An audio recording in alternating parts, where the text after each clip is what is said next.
Hi friends, welcome to our channel the Vedic college. और आज आप लोग देखने वाले हो क्या क्लास 9 साइंस का चैप्टर नंबर 1। ठीक है, इससे पहले भी हम 3 वीडियोस बना चुके हैं इसी चैप्टर पे। और अगर आपने वो नहीं देखा है तो प्लीज़ प्लेलिस्ट पे क्लिक करके आप चेक कर लो वो। ठीक है, अब देखो, आज हम जो टॉपिक कवर कर रहे हैं वो है आपका can matter change it's state. ठीक है, मैटर के बारे में हमने बहुत डिस्कशन किया। सॉलिड, लिक्विड, गैस के क्या क्या कैरेक्टरिस्टिक्स होते हैं वो सारा हमने पढ़ा। मैटर क्या होता है, पार्टिकल क्या होता है, पार्टिकल साइज क्या होता है ना।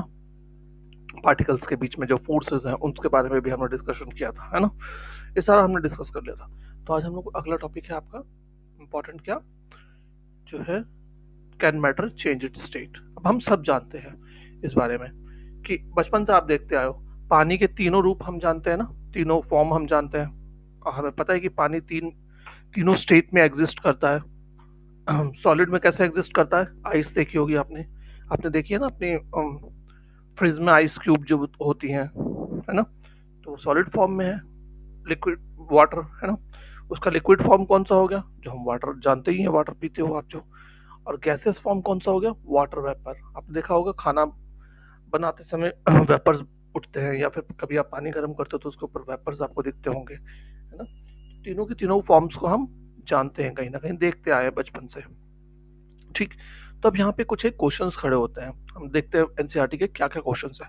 What happens inside the matter during the change of state. जब एक स्टेट से दूसरे स्टेट में वो ट्रांसफॉर्म होता है, for example solid to liquid, तो मैटर के अंदर क्या होता है, पहला क्वेश्चन तो ये उठता है। दूसरा, what happens to the particles of matter during the change of state. जब स्टेट चेंज हो रहा होता है तो पार्टिकल्स का क्या होता है ना, ये भी एक क्वेश्चन है। How does this change of state take place, और ये चेंज होता क्यों है, कैसे हो रहा है, वो भी हमें जानना चाहिए, है ना। तो ये सारे का आंसर्स हम आज यहाँ पे पढ़ेंगे। ठीक है, चैनल पे पहली बार आए हो तो प्लीज लाइक और सब्सक्राइब कर लो, और अपने फ्रेंड्स को भी हमारा चैनल रिकमेंड कर देना। ठीक है, उनके साथ भी ये वीडियो शेयर कर देना उनको भी। तो देखो, सबसे पहले हम लोग पढ़ेंगे इफेक्ट ऑफ टेम्परेचर। टेम्परेचर का इफेक्ट देखेंगे स्टेट ऑफ मैटर्स पे। ठीक, यहाँ पे आपके जो बुक की एक्टिविटी है, पहले हम उसी को देख के समझ लेते हैं। ये कह रहा है कि 150 ग्राम 150 ग्राम आइस ले लो एक बीकर में, है ना। और उसमें एक क्या कर दो, थर्मामीटर लगा दो, ये वाला लैब वाला थर्मामीटर। ठीक, ऐसा लगाओ कि वो नीचे तक टच ना करे, बस आइस को टच करे। ठीक है, उसका जो बल्ब होता है नीचे वाला, वो आइस को टच करे, उसके बॉटम को ना टच करे। ठीक, फिर क्या करें, हम उसको हीट करना शुरू करते हैं लो फ्लेम में। जैसे ये देख रहे हो आप, फ्लेम स्टार्ट कर दी, है ना, तो धीरे धीरे गर्म होना शुरू हो जाएगा।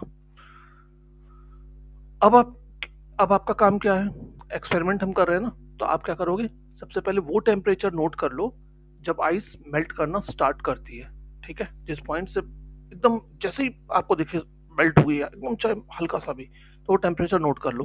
ठीक है, उसके बाद आपको कौन सा दूसरा टेम्परेचर नोट करना है, when all the ice have converted into water, वो भी नोट करके रख लो। ठीक है, अब आपके पास दो टेम्परेचर आ गए, है ना, जब स्टार्ट हुआ था और जब टोटली मेल्ट हो गया। ठीक है, अब आप क्या करो, उसमें एक ग्लास रॉड डाल दो उस बीकर में, और अभी हीट करना उसको जारी रखो, हीट कंटिन्यू रखो। ठीक है, हीट कंटिन्यू रखो अभी, और उसको हल्का हल्का सा स्टेयर करते रहो। ठीक, धीरे धीरे वो क्या करेगा, बॉयल होना चालू हो जाएगा। ठीक है, जब बॉयल होने लग जाए तब आप उसको स्टेयर मत करो, आप क्या करो, फिर टेम्परेचर नोट करो। जैसे ही वो बॉयल होना स्टार्ट करे तभी आप वो टेम्परेचर की रीडिंग ले लो। ठीक, उसके बाद दूसरी रीडिंग आप कब लो, जब मैक्सिमम वाटर जब उड़ चुका हो, है ना, वेपराइज हो चुका हो, तब की रीडिंग नोट कर लो। ठीक है, ये सारी इसकी सारी रिकॉर्ड करके रख लो आप अपने ऑब्जर्वेशंस को। अब इनसे ना हमें बहुत सारी चीजें पता चलने वाली है। ठीक, आप इसको आराम से जानो, बहुत इंपॉर्टेंट टॉपिक है, इससे लाइफ के बहुत सारे फंडे क्लियर हो जाएंगे आपको। ठीक, बहुत सारे फंडे आपके लाइफ के क्लियर हो जाएंगे यहाँ पे। चलो, हम क्या कर रहे हैं, उसको जो आइस हमने ली थी उसका हम क्या कर रहे हैं, हीट देना शुरू करते हैं, है ना, बर्नर के थ्रू। तो जब आप हीट दे रहे हो तो जो सॉलिड के अंदर पार्टिकल्स होते हैं, हमने पढ़ा था, है ना, तो उन पार्टिकल्स को एनर्जी मिलती है। तो जब आप पहले से ही जानते हो वो मूव करते रहते हैं, है ना, सॉलिड के अंदर भी वो मूव करते हैं, भले ही उनकी मूवमेंट बहुत ही कम होती है सॉलिड के अंदर, लेकिन मूव तो करते ही है ना, हल्का हल्का। अब जब आप उनको एनर्जी दे रहे हो, हीट एनर्जी दे रहे हो, तो उनके पास और ज्यादा एनर्जी आ जाएगी, तो वो और तेजी से मूव करेंगे, मतलब उनकी काइनेटिक एनर्जी बढ़ जाएगी, है ना। जब कोई चीज तेजी से मूव करता है तो उसकी काइनेटिक एनर्जी बढ़ती है, वेलोसिटी बढ़ने पे काइनेटिक एनर्जी बढ़ती है, ठीक है। तो आपने उसको हिट दिया, क्या हो गया, उसकी काइनेटिक एनर्जी बढ़ गई। अब ये काइनेटिक एनर्जी बढ़ते बढ़ते बढ़ते बढ़ते सबकी बढ़ेगी धीरे धीरे, पहले कुछ की बढ़ेगी, फिर धीरे धीरे सबकी बढ़ने लग जाएगी, है ना। और एक टाइम ऐसा आएगा कि इतनी ज्यादा एनर्जी हो जाएगी उनके पास कि जो उनके आपस का फोर्स ऑफ अट्रैक्शन है ना, पार्टिकल्स के बीच के जो फोर्स ऑफ अट्रैक्शन जिसके वजह से वो सॉलिड फॉर्म में है, वो अपनी जगह से हट जाएंगे, है ना, और फ्रीली मूव करना चालू कर देंगे। फोर्स ही हट जाएगा, फोर्स टूट जाएगा तो फ्रीली मूव करने लग जाएगा कोई भी, है ना। मान लो हम दो आप फ्रेंड हो, एक दूसरे को पकड़ के रखा हुआ है, फिर आप एक दूसरे से खींचातानी करना चालू करते हो, हाँ, तो आप तब तक एक दूसरे को पकड़ के रख सकते हो जब तक दूसरा आपको फोर्स से पकड़ के रखा हुआ है ना। लेकिन आप ज्यादा जोर से खींच लोगे अपने आप को तो दूसरे के हाथ से निकल जाओगे, है कि नहीं, आप फ्री हो जाओगे। तो वही होता है सॉलिड्स में भी, है ना, एक दूसरे के साथ वो जुड़े हुए हैं पार्टिकल्स, जुड़े हुए मतलब अटैच नहीं, फोर्स ऑफ अट्रैक्शन के कारण जुड़े हुए होते हैं। लेकिन जब उनके पास एनर्जी इतनी ज्यादा हो जाती है तो वो क्या करते हैं, वो फोर्स ऑफ अट्रैक्शन कम हो जाता है और एनर्जी ज्यादा हो जाती है, तो वो फ्रीली मूव करना चालू कर देते हैं, ठीक है। और एक स्टेज ऐसी आ जाती है जब पूरा का पूरा सॉलिड मेल्ट होकर के लिक्विड में कन्वर्ट हो जाता है, ठीक। देखो कोई भी मैटर जो है, चाहे वो सॉलिड के फॉर्म में हो, चाहे लिक्विड के फॉर्म में हो, चाहे गैसेस के फॉर्म में हो, हमने पढ़ा था ना इससे पहले कि उनके पार्टिकल्स के बीच में सर्टेन गैप होता है ना। ये देखो मैं आपको फिर से दिखा देता हूँ, ये देखो यहाँ पे सॉलिड के बीच में वो गैप बहुत कम होता है, लिक्विड के बीच में उससे ज्यादा, और गैसेस के बीच में तो मैक्सिमम होता है। तो जब आप एनर्जी दे रहे हो इसको तो ये धीरे धीरे मूव करना शुरू कर रहा है ना। और जो आपका फोर्स ऑफ अट्रैक्शन है दो पार्टिकल्स के बीच में, है ना, ये वाला पार्टिकल आप देखो चारों तरफ से है घिरा हुआ, है, लेकिन जैसे जैसे उसको एनर्जी मिलेगी वो फ्री होना चालू हो जाएगा, है ना, फ्री होगा। तो मतलब कि वो ये जो डिस्टेंस है, ये व्हाइट वाला जो डिस्टेंस है, ये पहले बहुत कम था, अब ज्यादा हो जाएगा, इतना ज्यादा हो जाएगा जितना लिक्विड में होता है, तो वो लिक्विड फॉर्म में कन्वर्ट हो जाएगा वो सॉलिड, है ना। और फिर अगर और ज्यादा उसको एनर्जी मिलेगी, वो और ज्यादा गैप बना लेगा अपने पार्टिकल्स के बीच में, तो गैसेस फॉर्म में हो जाएगा। समझ में आ रहा है आपको, ठीक है। चलो हम यहाँ अपने पढ़ते हैं, फोकस करते हैं क्या था। तो क्या हुआ, अब वो लिक्विड के फॉर्म में कन्वर्ट कर गया धीरे धीरे। तो मेल्टिंग पॉइंट किसको कहते हैं हम, डेफिनेशन यहाँ से मेल्टिंग पॉइंट की आपको याद रखनी है कि minimum temperature at which a solid melts to become a liquid at atmospheric pressure, ये आपको जरूर याद रखना है। क्या मतलब है, वो टेम्परेचर, वो मिनिमम टेम्परेचर है ना जिसपे सॉलिड मेल्ट करके लिक्विड बन जाए, है ना, उसको मेल्टिंग पॉइंट कहते हैं। लेकिन किस पे, एट एटमॉस्फेरिक प्रेशर पे, ठीक है। क्योंकि प्रेशर अगर आप बढ़ाओगे तो चेंजेस आता है। देखो हम सबके ऊपर एटमॉस्फेरिक प्रेशर लग रहा है, हाँ, हम कहीं भी बैठे हुए हैं क्लास में या फिर आप रूम में बैठे हो, कहीं भी बैठे हो, तो आपके ऊपर एटमॉस्फेरिक प्रेशर काम कर रहा है, ज्योग्राफी में आपने पढ़ा होगा, है ना। तो वही वाले एटमॉस्फेरिक प्रेशर की यहाँ पे बात हो रही है, ठीक है। मेल्टिंग पॉइंट ऑफ आइस क्या है, 273.15 केल्विन, ये आपको याद रखना है, 273.15 केल्विन। वैसे हम क्या कहते हैं आपका 0 डिग्री के आसपास मान लेंगे, है ना, 273 जीरो होता है। The process of melting that is change of solid state into liquid state is also known as fusion. इसको मेल्टिंग भी कह सकते हैं या आप फ्यूजन भी कह सकते हो, ठीक है। Change of solid state into liquid state को फ्यूजन भी कहते हैं या मेल्टिंग भी कहते हैं, ठीक है। When solid melt its temperature remains same, so where does the heat energy go. अब देखो आप जब उसको हीट देना शुरू किया था आपने, है ना, यहाँ पे देखो एक्टिविटी पे जाते हैं। कम ऑन यार, आ जाओ। ये रहा आपकी एक्टिविटी, है ना। अब यहाँ पे आप देखो, हीट देना शुरू कर दिया आपने, है ना, बर्नर से हीट देते रहोगे। अब क्या होता है, एक जब वो मेल्टिंग पॉइंट पे पहुंच जाता है तो धीरे धीरे आइस मेल्ट करना शुरू करती है, लेकिन टेम्परेचर नहीं बढ़ता है। आप देखोगे, थर्मोमीटर डाला हुआ रहेगा आपका, तो आप देखोगे टेम्परेचर ना उस पॉइंट से बढ़ता नहीं है आगे। ठीक है, टेम्परेचर 273.15 पे अटका रहेगा। क्यों? क्योंकि वो जो मैक्सिमम हीट है ना, वो पार्टिकल्स गेन करते हैं। ठीक है, वो आपका कौन गेन कर रहा है? जो आप हीट सप्लाई कर रहे हो कंटिन्यूस, आप तो अपनी तरफ से हीट कंटिन्यूस सप्लाई कर रहे हो, लेकिन अब वो हीट कौन ले रहे हैं? पार्टिकल्स एब्जॉर्ब कर रही है ना। तो वो हीट पार्टिकल्स एब्जॉर्ब करती है, इस चलते टेम्परेचर आपका बढ़ता नहीं है। ठीक है, लिक्विड का टेम्परेचर नहीं बढ़ता है, और इसको हम क्या कहते हैं? लेटेंट हीट कहते हैं। लेटेंट मीन्स होता है क्या? हिडन। ठीक, तो अगर डेफिनेशन पूछे कि लेटेंट हीट ऑफ एनर्जी क्या होगी, तो आप क्या दोगे? लेटेंट हीट ऑफ फ्यूजन को आप कैसे डिफाइन करोगे?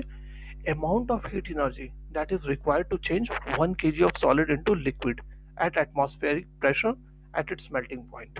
ठीक, क्या 1 किलो सॉलिड को, ठीक है, मेल्ट कर 1 किलो सॉलिड को मेल्ट करके लिक्विड फॉर्म में कन्वर्ट करने के लिए जितनी amount of heat energy required होगी, हाँ, उसको हम क्या कहेंगे?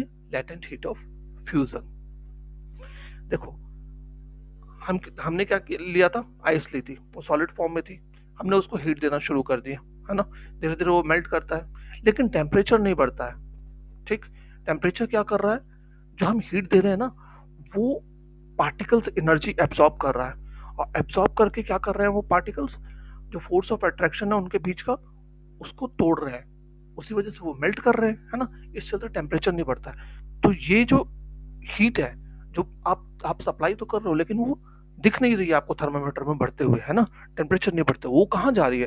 तो वो हिडन हीट हो जाती है एक तरीके से, है ना। दिख नहीं रही है। क्यों नहीं दिख रही? वो अगर दिखती तो वो तो टेम्परेचर पे भी दिखाता ना वेरिएशन, लेकिन दिखती क्यों नहीं है? क्योंकि वो हिडन हो जाती है एक तरीके से, वो पार्टिकल्स एब्सॉर्ब कर लेते हैं। उसी को हम क्या कहते हैं? Latent heat of fusion. ठीक है, तो 1 किलो सॉलिड को लिक्विड में कन्वर्ट करने के लिए जितनी अमाउंट ऑफ हीट एनर्जी लगती है, उसको हम कहते हैं लेटेंट हीट ऑफ फ्यूजन। ठीक है, so particles in water at 0 degree Celsius have more energy as compared to particles in ice at the same temperature। तब ये तो साफ सी बात है ना। जो वाटर के पार्टिकल्स होंगे उनके पास एनर्जी ज्यादा होगी एज कम्पेयर टू आइस के, है कि नहीं? क्योंकि क्यों है ये? क्योंकि इनके पास फ्रीडम ज्यादा है मूवमेंट की, है ना। तो ज्यादा मूवमेंट की फ्रीडम है, ज्यादा फ्रीली मूव कर रहे हैं, इनके पास काइनेटिक एनर्जी ज्यादा हो गई है ना। तो ऑब्वियस सी बात है, आइस के पार्टिकल्स से ज्यादा एनर्जी होगी उनके पास। ठीक है, इसको समझने में तो कोई दिक्कत नहीं आई होगी आपको। मैं स्लोली पढ़ाऊंगा, ज्यादा तेजी से नहीं पढ़ाऊंगा, कोई चीज को फास्ट फास्ट खत्म करने के नजरिए से नहीं पढ़ेंगे, हम एकदम आराम से धीरे धीरे पढ़ेंगे। ठीक है, ताकि आपको समझ में आए चीजें। अब देखो, when we supply heat energy to water, particles start moving faster at certain temperature. A point is reached when the particles have enough energy to break the free forces of attraction in each other. At this temperature, liquids start changing into gas. अब क्या हुआ? अब वो water form में हो चुका है ना, आइस से वाटर फॉर्म में कन्वर्ट हो चुका है, लेकिन अब हम अभी भी हम दे जा रहे हैं हीट।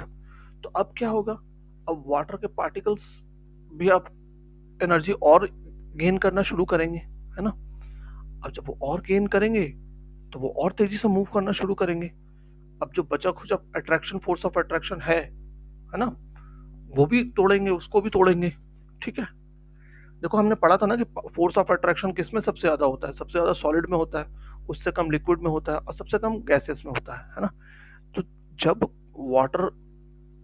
वाटर के पार्टिकल्स हैं, उनके बीच भी थोड़ा बहुत फोर्स ऑफ अट्रैक्शन तो रहता ही है ना, उनके बीच भी फोर्स ऑफ अट्रैक्शन है। तो क्या होता है, अब हम इसको और एनर्जी दे रहे हैं, तो वाटर के पार्टिकल्स के पास और ज्यादा एनर्जी होगी, वो और मूव करेंगे फास्टली। तो वो जो बचा खुचा फोर्स ऑफ अट्रैक्शन है उसको भी तोड़ने की कोशिश करेंगे, उसको भी ओवरकम करने की कोशिश करेंगे, और एक टाइम ऐसा आएगा कि वो ओवरकम भी कर जाएंगे, और गैसेस फॉर्म में कन्वर्ट हो जाएंगे। ठीक है, तो वो temperature, the temperature at which liquid starts boiling at atmospheric pressure is known as boiling point. तो कोई भी लिक्विड, देखो लिक्विड वाटर ही नहीं हो सकता, बहुत सारे लिक्विड आप आगे चल के पढ़ोगे, अल्कोहल होता है, हाँ, आपका फिनाफ्थलीन होता है, हाँ, अल्कोहल कई टाइप के पढ़ोगे, ethyl alcohol, methyl alcohol, kerosene वगैरह तो आप जानते ही हो, है ना। तो लिक्विड बहुत टाइप के होते हैं। अब देखो आपका जो ऑयल होता है जो हम खाते हैं, है ना, वो भी एक लिक्विड है। फिर आपके इंजन ऑयल होते हैं, वो भी एक लिक्विड है। तो कितने टाइप के लिक्विड आपके आसपास में है, बहुत मल्टीपल टाइप का लिक्विड। आप सर में तेल लगाते हो, वो भी एक लिक्विड है। तो ये सारे लिक्विड्स के अलग अलग बॉइलिंग पॉइंट होते हैं, सबका एक जैसा तो बॉइलिंग पॉइंट होता नहीं है ना। तो देखो हर किसी का अपना अलग बॉइलिंग पॉइंट है। क्यों? क्योंकि उनके हर किसी के पार्टिकल्स के बीच में अलग अलग फोर्स ऑफ अट्रैक्शन है, अमाउंट ऑफ अट्रैक्शन। ठीक है, तो temperature at which liquid starts boiling, कोई भी लिक्विड जिस टेम्परेचर पर बॉइल करना शुरू कर दे उसको हम क्या करते हैं, बॉइलिंग पॉइंट कहते हैं। और आपकी बुक में क्या कह रहा है, boiling is a bulk phenomena. ठीक, particles from the bulk of the liquid gain energy to change the vapour state. और इसमें क्या होता है ना कि बल्क में लिक्विड के जो पार्टिकल्स होते हैं वो एनर्जी गेन करके वेपर स्टेट में कन्वर्ट हो जाते हैं। ठीक है, ऐसा नहीं होता कि एक दो पार्टिकल गेन कर रहा है, उड़ रहा है, नहीं, बल्क में। ठीक है, वाटर वेपर बनते हैं। वाटर के लिए बॉइलिंग पॉइंट आपका कितना हो जाता है, 100 डिग्री सेल्सियस होता है, उसमें 273 ऐड कर दो केल्विन में चेंज करने के लिए, तो कितना हो गया, 373 केल्विन। तो अगर आपसे पूछे कोई बॉइलिंग पॉइंट ऑफ वाटर कितना, तो 100 डिग्री सेल्सियस या 373 केल्विन। ठीक, अब लेटेंट हीट ऑफ वेपराइजेशन क्या होगा, ये भी वैसे ही हो जाएगा, है ना। आप उसको हीट दे रहे हो, है ना, वाटर को, लेकिन एक पॉइंट तक वो नहीं वेपर बनता है, तब तक वो क्या करता है, हीट लेता ही रहता है ना। वो फोर्स, वो हीट कहाँ जा रही है, टेम्परेचर नहीं बढ़ता रहता है, वो रुका रहता है टेम्परेचर एक पॉइंट पे जाकर के। वो क्या करता है, जो फोर्स ऑफ अट्रैक्शन पार्टिकल्स के बीच में वो बॉन्ड्स को तोड़ता रहता है ना, तो वो वाली एनर्जी तो वो एब्जॉर्ब करता रहता है, वो दिखती नहीं है। तो इसको भी लेटेंट हीट ऑफ फ्यूजन की तरह लेटेंट हीट ऑफ वेपराइजेशन आ जाता है। ठीक है,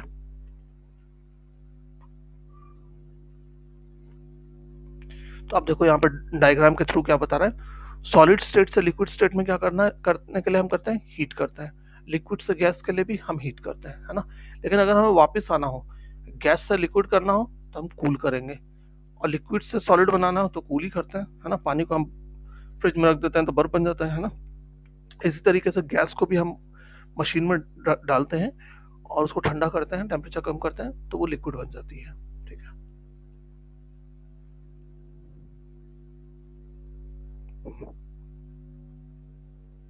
तो इस तरीके से हमने देखा कि किस, अगर हम टेम्परेचर वेरी करें तो आपका कैसे सॉलिड से लिक्विड और लिक्विड से गैस में कन्वर्ट हो जाता है ना।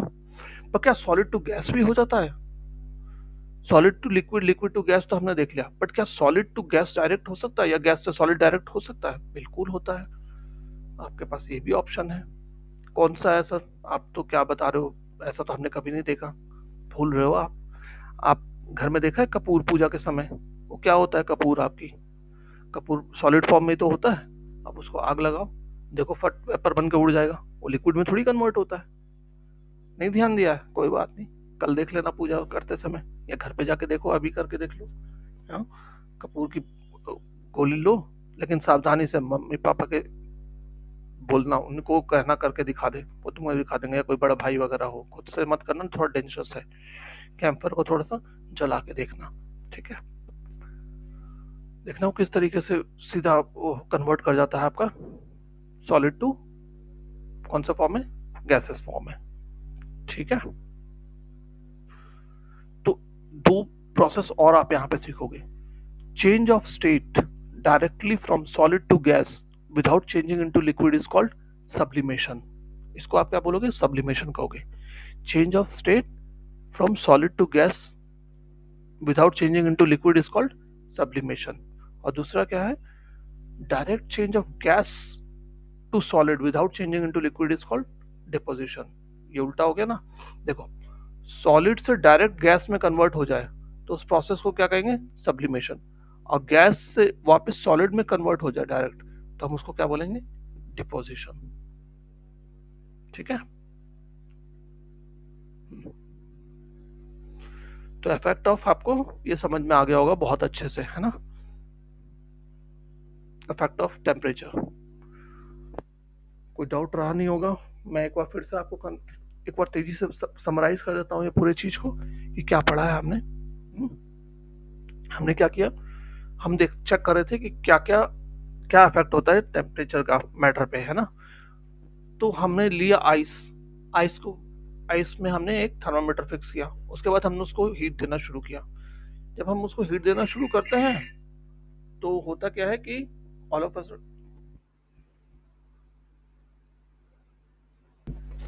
तो हम क्या रिवाइज कर रहे थे, हाँ सॉरी एक कॉल आ गया था बीच में। तो हमने उसको लगातार हीट देना शुरू किया, ठीक है।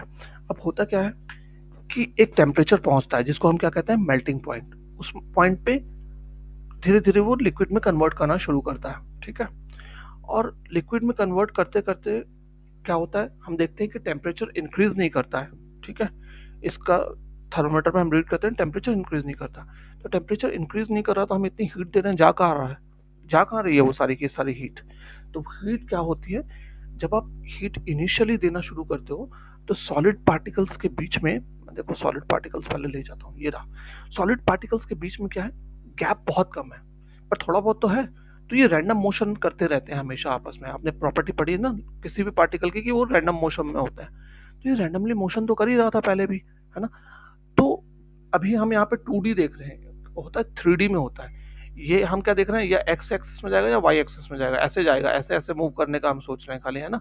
लेकिन वो हो सकता है पेज के आपके कंप्यूटर के अंदर की स्क्रीन की तरफ भी जा रहा हो और कंप्यूटर की स्क्रीन के बाहर भी आ रहा हो, है ना। ऐसे भी हो सकता है ना, 3D में, ठीक है।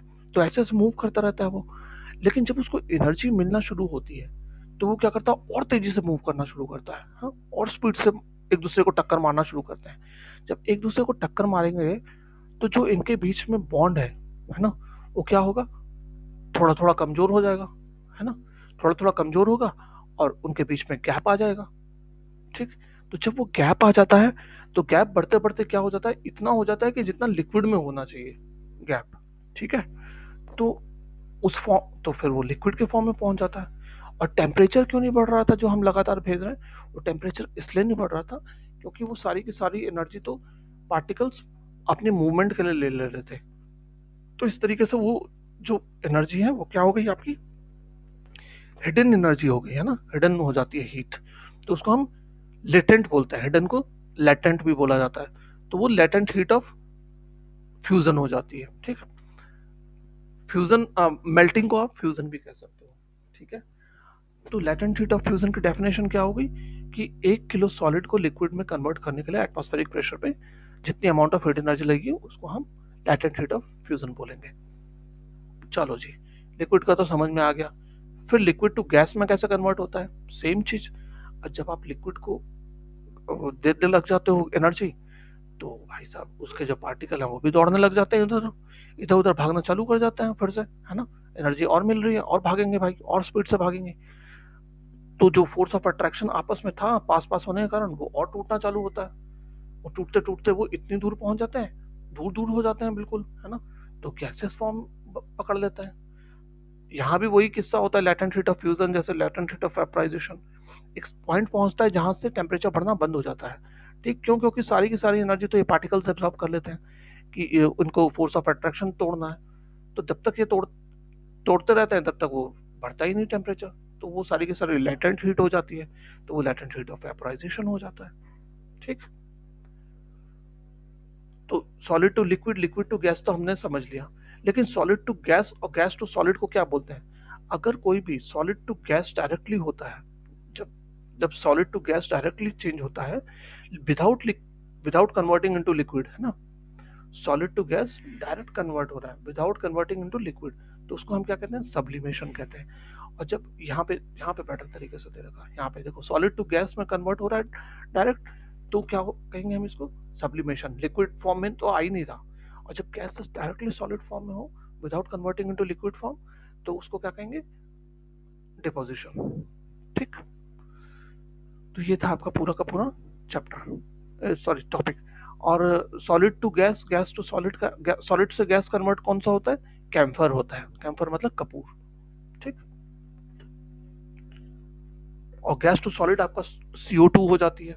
आपने देखा है वो क्या नाम है आपका, फायर एक्सटिंग्विशर, आग बुझाने वाला जो होता है ना, लाल लाल कलर का, आपने देखा होगा हर जगह लगा रहता है। कार में होता है, बस में होता है, ट्रेन में होता है, शॉपिंग मॉल्स में होता है ना, या किसी भी दफ्तर में जाओ आप, वहां आपको दिख जाएगा।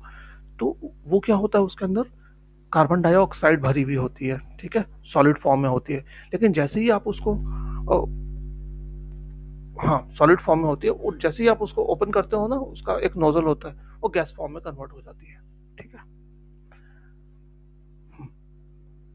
तो ये था आपका पूरा टॉपिक, इफेक्ट ऑफ टेम्परेचर। अब हम आगे का जो रेस्ट एक टॉपिक रह गया है, वो हम अगले वीडियो में कवर कर लेंगे, और आपका चैप्टर भी खत्म हो जाएगा। ठीक, थैंक्स फॉर वॉचिंग, जय हिंद।